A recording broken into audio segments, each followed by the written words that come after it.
sono destinato a morire.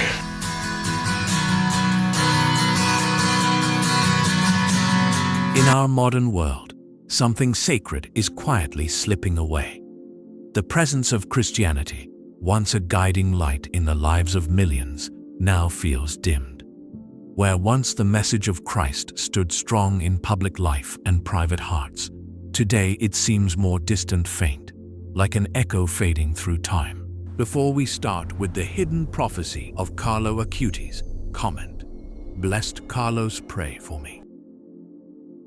Saint Pius once said that all the evils in the world come from lukewarm Catholics. It's a hard truth, but maybe it's time we stop pointing fingers at the world around us and start looking inward. The light hasn't gone out. We've just stopped feeding the flame. So what can we do? How can we bring God back into our daily lives, not just inside churches, but into conversations, into relationships, into the heart of society itself?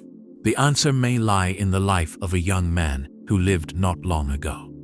His name was Carlo Acutis, and though he was only a teenager, his faith burned with a clarity and strength that most adults struggle to find.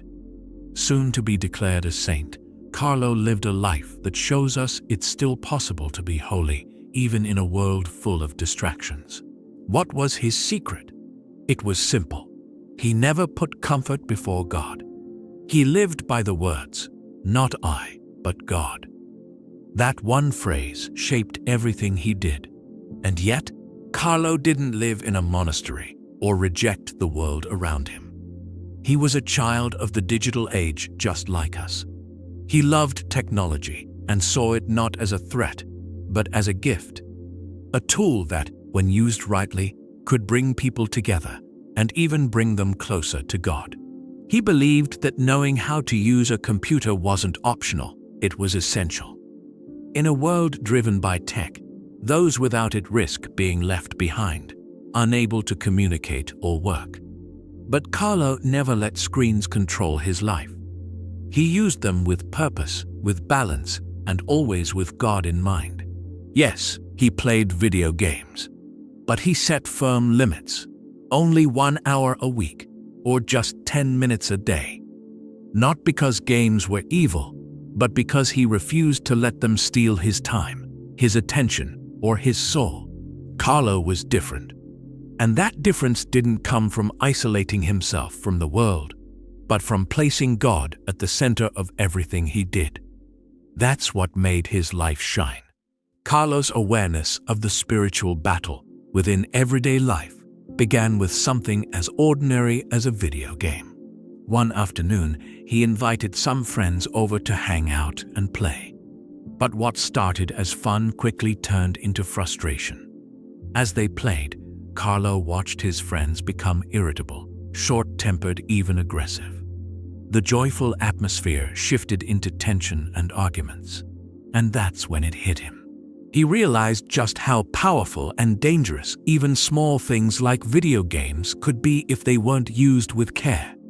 They weren't just games anymore, they were capable of stirring up anger, pride, and division.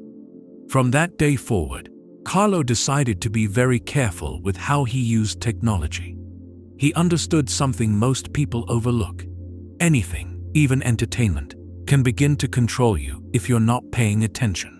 But to understand how Carlo reached this wisdom, we need to go back to the very beginning. He was born on May 3, 1991, in London, to Andrea Acutis and Antonia Salzano. Carlo was their only child. His parents had hoped to have more children, but those hopes never came to pass.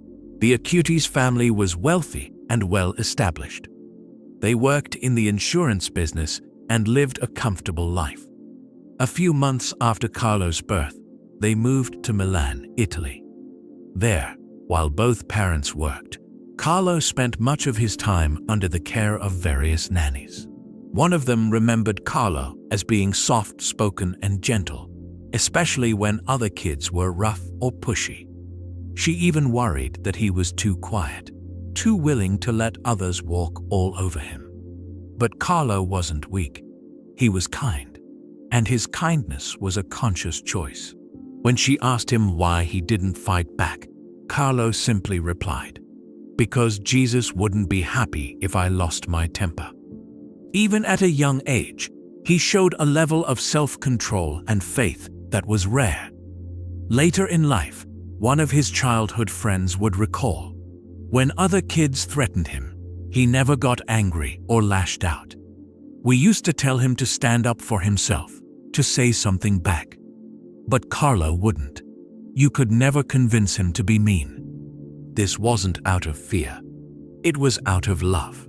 Carlo was naturally kind, generous, and deeply thoughtful. What makes this even more remarkable is that his parents weren't particularly religious at the time. They weren't attending Mass or practicing their faith in any regular way. That would come later.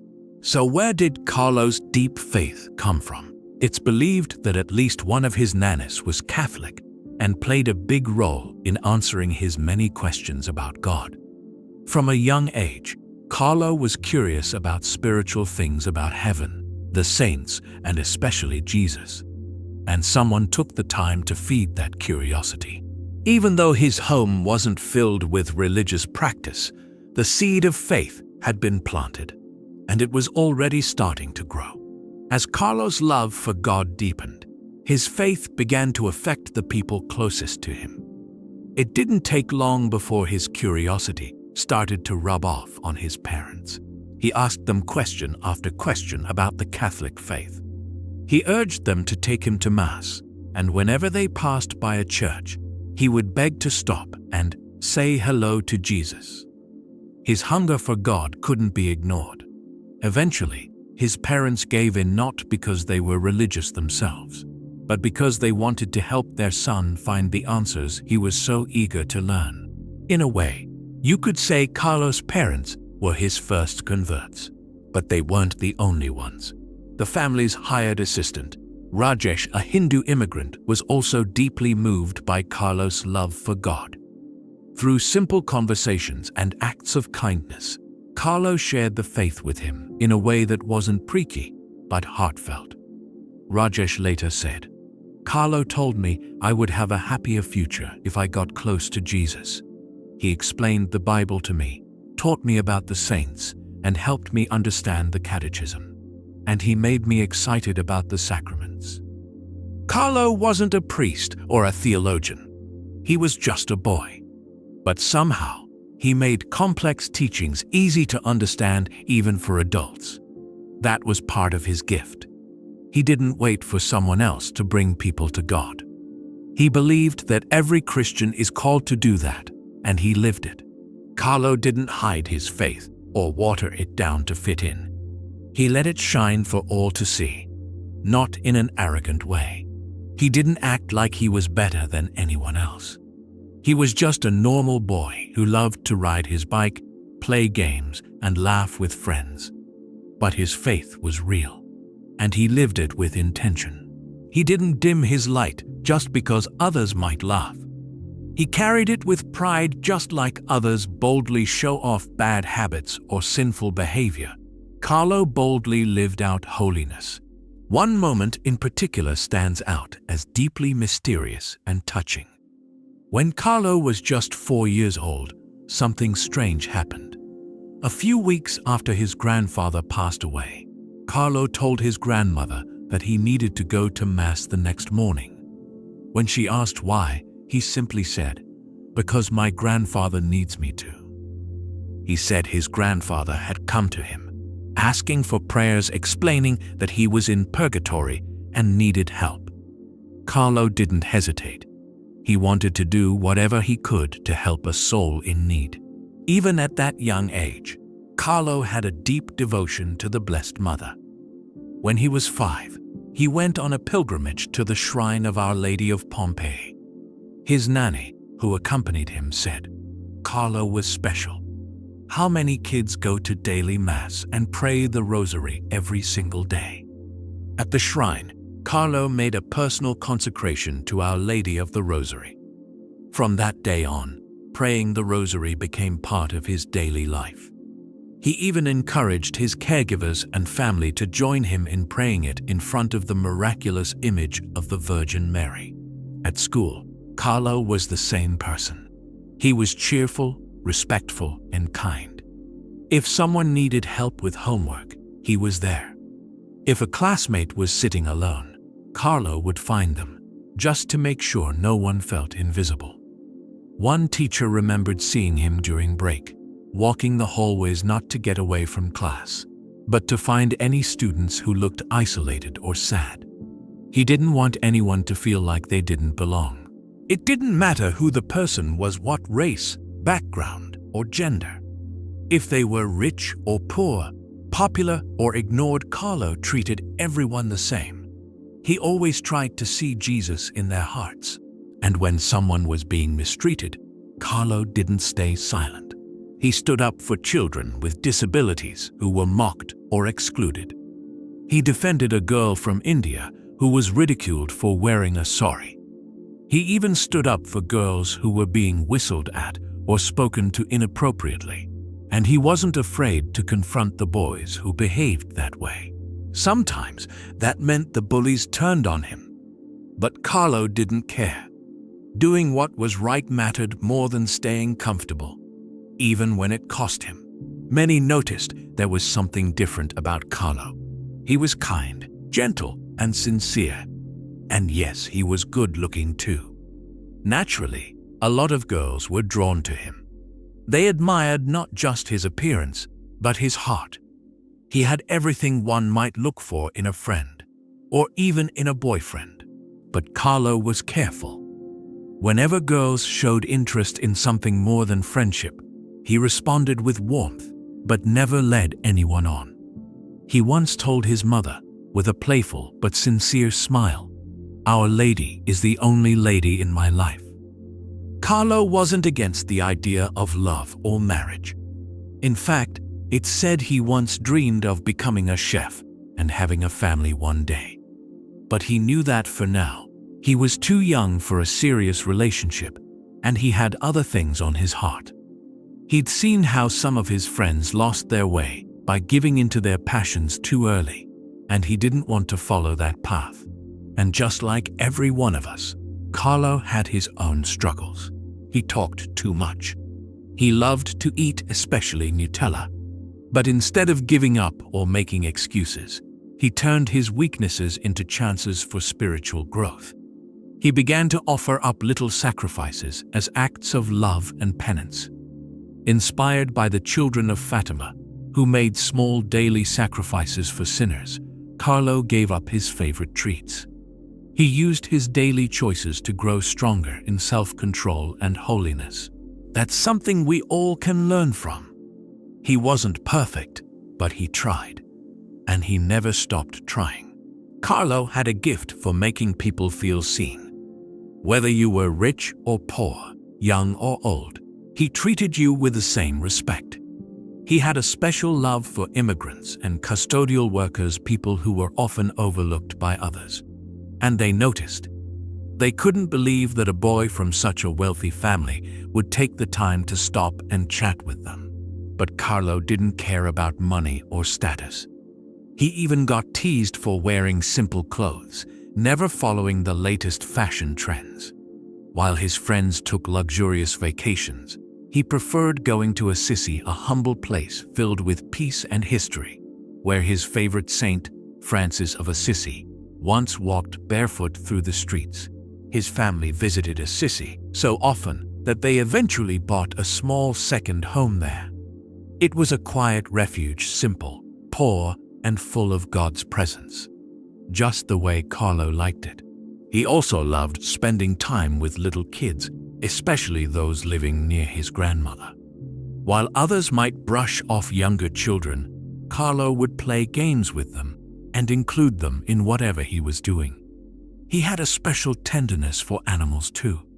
He couldn't bear to see any creature suffer, not even a bug drowning in a pool.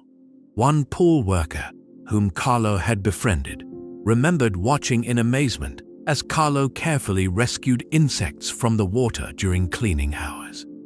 No life was too small for him to care about. He especially loved cats, dogs, and fish.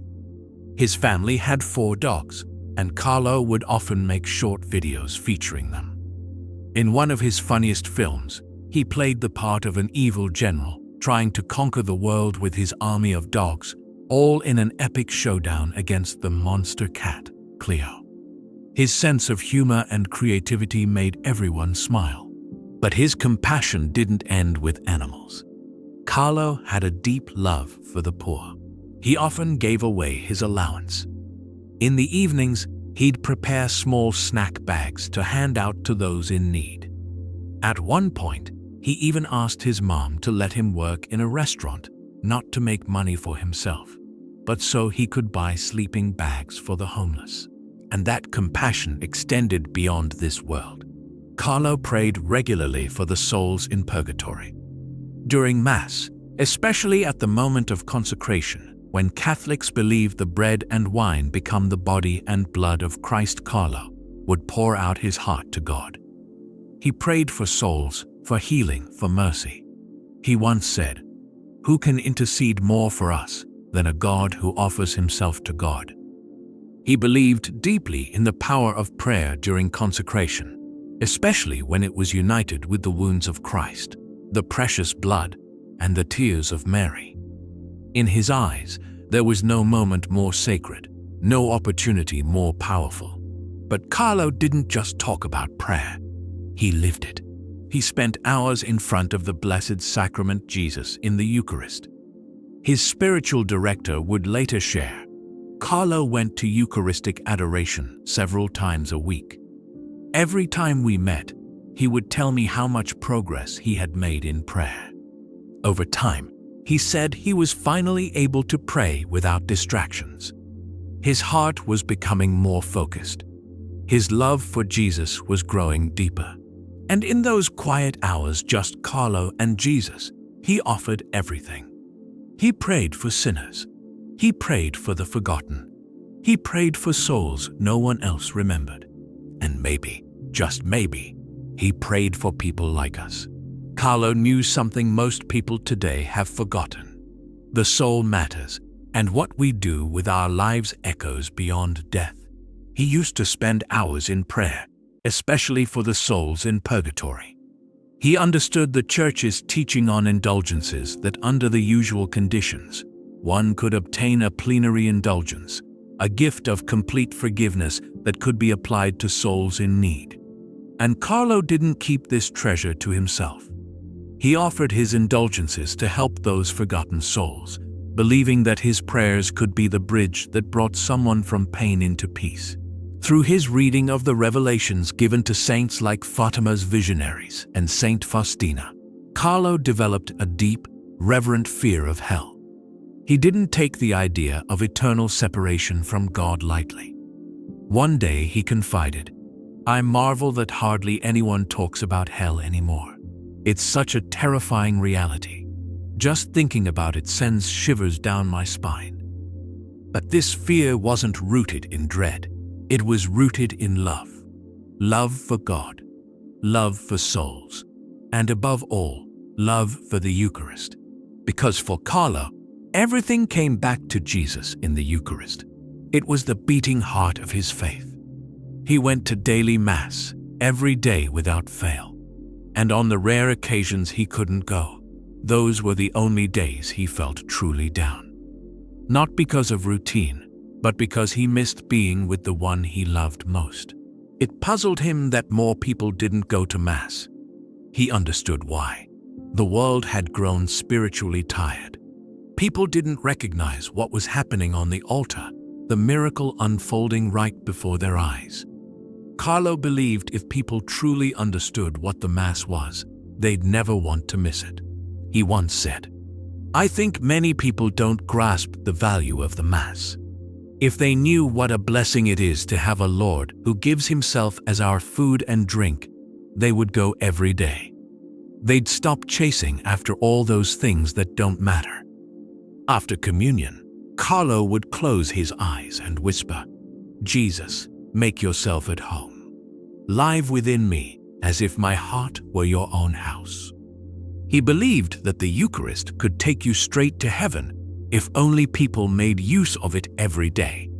One of his most powerful reflections was simple, yet unforgettable. When we face the sun, we get a tan. But when we face Jesus in the Eucharist, we become saints. Let that sink in. This wasn't just poetry. Carlo meant it. He believed it, and he lived it. His love for the Eucharist was so intense that he became fascinated with Eucharistic miracles, those moments in history when Jesus revealed himself in a visible, extraordinary way through the Blessed Sacrament. Carlo felt a burning need to share these miracles with others. He believed that if more people knew about them, they would fall in love with the Eucharist too. There was one story that moved him deeply: the words Jesus gave to Blessed Alexandrina da Costa, a mystic who lived for years on nothing but the Eucharist. Jesus told her, "I put you in the world and allow you to survive on me alone, to prove to the world the infinite worth of the Eucharist. I am the light of salvation, and yet I have been forgotten. I am wounded. I desire to be loved in the Holy Eucharist. It is the source of all grace." Carlo couldn't forget those words. They pierced his heart. He knew then that his mission wasn't just to believe, but to act, to spread this truth, to awaken others to the incredible gift right in front of them, to remind the world that Jesus, truly present in the Eucharist, is still here, still waiting, and still offering himself to us every single day. And Carlo, in his short life, decided to be that voice calling out. Because if no one else would speak up, he would. Carlo wasn't content with just loving the Eucharist in private. He wanted the whole world to know. With his love for technology and his growing passion for the Eucharist, Carlo decided to do something bold. He began building a website dedicated to documenting approved Eucharistic miracles from around the world. Every entry, every image, every word was chosen with care, not to impress, but to inspire. He spent 3 years researching, gathering church-approved information, and designing the site, all while still in school, still living the ordinary life of a teenager. He even began cataloging Marian apparitions, hoping that people who stumbled onto the site would feel drawn back to faith, or at least curious enough to visit the sacred places where heaven had once touched earth. His goal was simple: to reignite the spark of belief in a world that had gone cold. He begged his parents to take him to the shrines of these miracles. Wherever they went, he took notes, photos, and stories, carefully piecing them together for others to discover. Eventually, this would become the website that made his mission known to the world. Fittingly, the site was published on the feast of his favorite saint, Francis of Assisi, just 4 days before Carlo would leave this life. In early October 2006, Carlo came down with what looked like the flu. At first, it didn't seem serious, but when it didn't go away, his parents took him to the hospital. Then came the diagnosis: M3 acute leukemia. Rare, aggressive, life-threatening. He was just 15. The news hit his family like a storm, but Carlo remained calm. He simply said, "The Lord has given me a wake-up call." He knew what was coming, and he faced it with peace. From that point on, everything moved quickly. He was transferred to the ICU, and treatment began immediately. His parents prayed for healing, but Carlo, he knew. He turned to his mother and said softly, "I'd like to leave this hospital, but I know I won't leave it alive. I'll give you signs though, signs that I'm with God." And he meant it. As his body weakened, Carlo offered all his pain, every bit of it, for the Pope, for the Church, and for souls in need. He didn't waste his suffering. He transformed it into love. One of the hardest parts of his illness was a plastic breathing helmet he was required to wear. It made coughing painful and breathing difficult.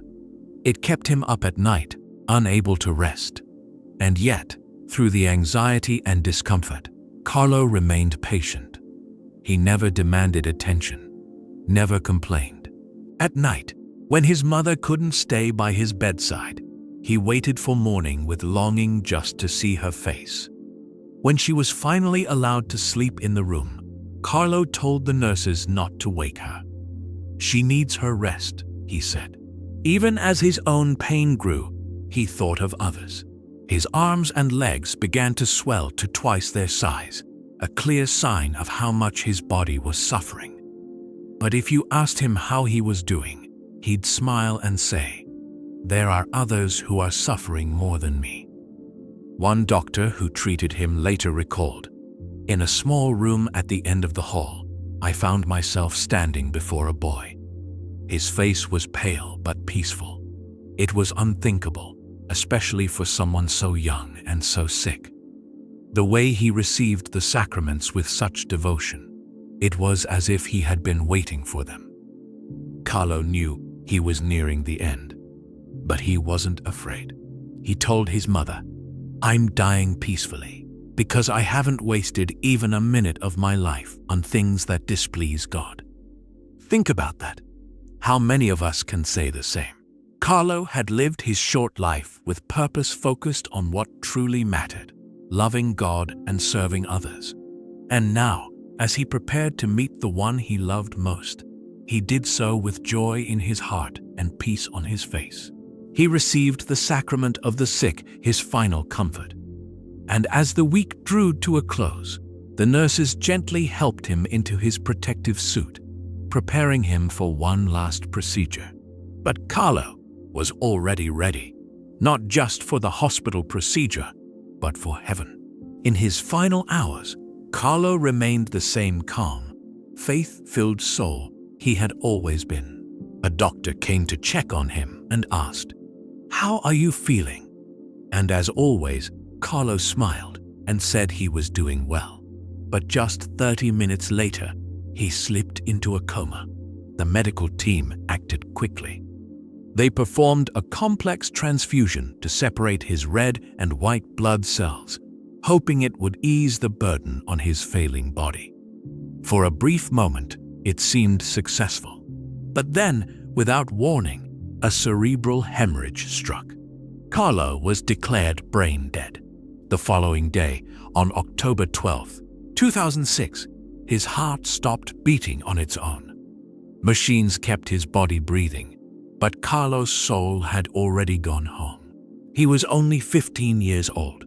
His body was brought back to his home, where the people whose lives he had quietly touched came to say goodbye. They weren't just neighbors or classmates. They were janitors, immigrants, shopkeepers, children, priests, people from every walk of life.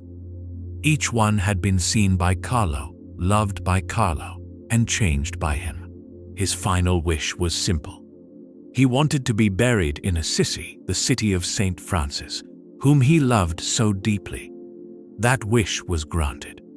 On April 6, 2009, Carlo Acutis was laid to rest in the town that had captured his heart. But Carlo's story didn't end there. On October 10, 2020, the church officially declared him blessed, the final step before sainthood. And on May 23, 2024, Pope Francis recognized a sacred miracle that occurred through Carlo's intercession.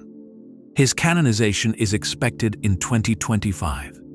Though the date hasn't been set, the whole world is watching and waiting. Before his death, Carlo told his parents, "I'll send you a sign to let you know I'm with Jesus and that I'm okay." 4 years after his passing, that sign came. His mother, who had long believed she would never have more children, became pregnant at the age of 44, with twins. Even in heaven, Carlo had kept his promise. Carlo's path to holiness wasn't marked by thunder or fame. It was quiet, pure, simple. He just walked so closely with Jesus that people couldn't help but be drawn in. He went to Mass every single day. He went to confession every week. He prayed often, deeply, and from the heart. He invited God into everything he did, from homework and friendships to his love for animals and tech. And more than anything, Carlo wasn't afraid to be Catholic. He wasn't afraid to show the world who he loved.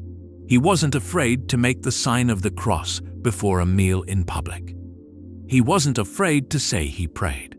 He wasn't afraid to talk about heaven or saints or why Jesus meant everything to him. He knew that the world didn't need flashy sermons or complicated theology. It just needed someone brave enough to live out the faith with joy. And now, it's our turn. Maybe it starts with something small, praying before meals, even in public, making the sign of the cross without fear, talking about God with love instead of hesitation. Because when we let our light shine, others will notice, just like they noticed Carlo. Let us carry that same light up the hill where it belongs. Let's stop hiding our faith and start living it. Blessed Carlo Acutis, soon to be saint, pray for us.